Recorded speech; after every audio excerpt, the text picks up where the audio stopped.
Hey guys, what's up and welcome back to the channel. Today we're working on another broken vehicle.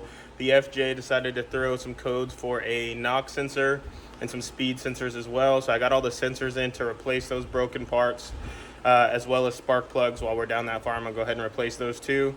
So stay tuned.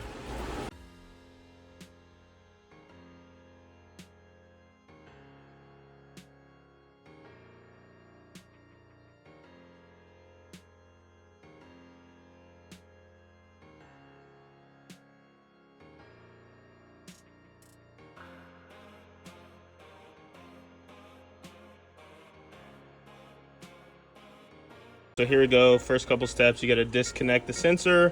Got a couple hose clamps to loosen up.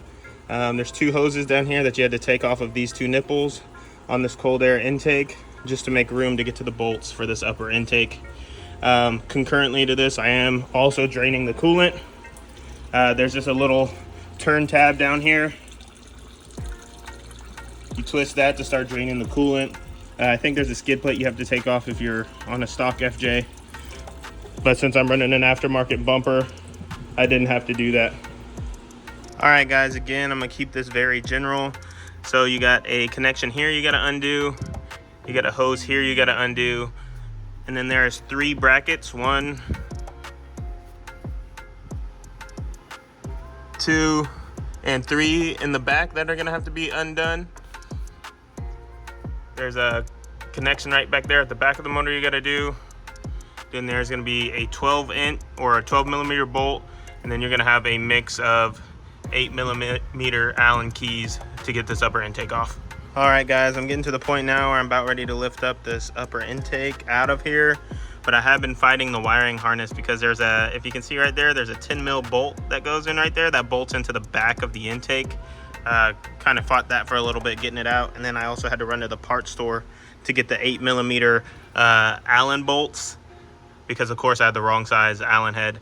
But anyways, after doing all that, we're about to pull it out, guys. Now I got that upper intake off. However, you can see there is a ton of dirt and debris down around in here and down in this valley.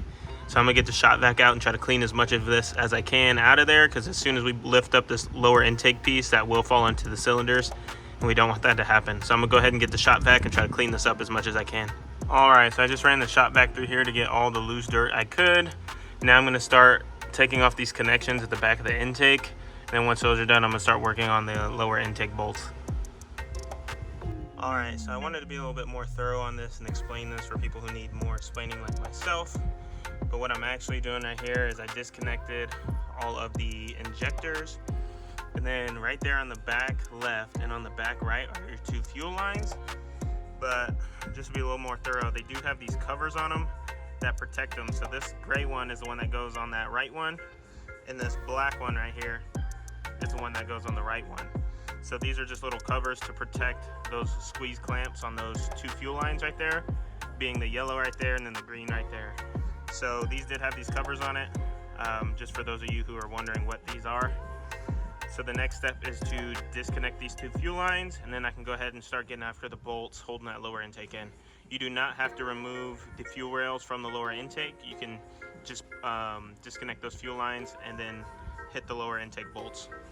All right, y'all, just to pick up from yesterday, I did have to run to the parts store again to get some Torx to get the safety bolts out of this lower intake, but we have also just redone the spark plugs. Just got all the bolts out of this lower intake, so now we're about ready to lift out this lower intake.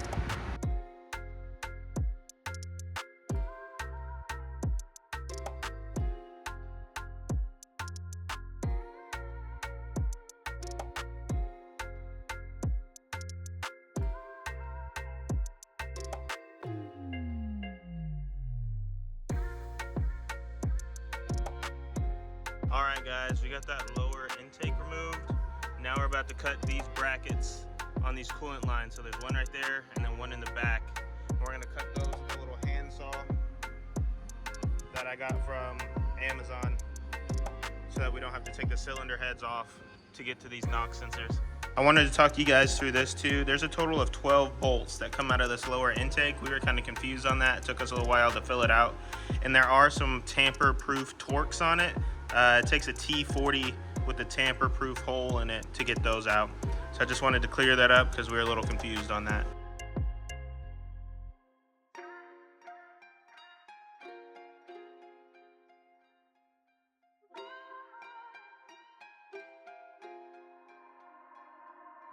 All right, guys, we got the two new knock sensors in. There's one right there and then one over here. This wire fought us every step of the way. It was extremely hard to get out. This plugs in. This leads through that hole in the valley and plugs in on the back left side of the cylinder head.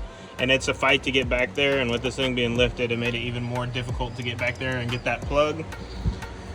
And then before we could get to that, this pole, we had to cut the brackets. You can see right here where we cut it to pull this out of that center hole you see right there.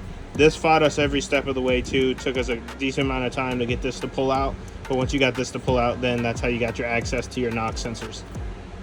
So now we're at the point where the new knock sensors are in, the new wiring harness is in, we're gonna start putting it back together.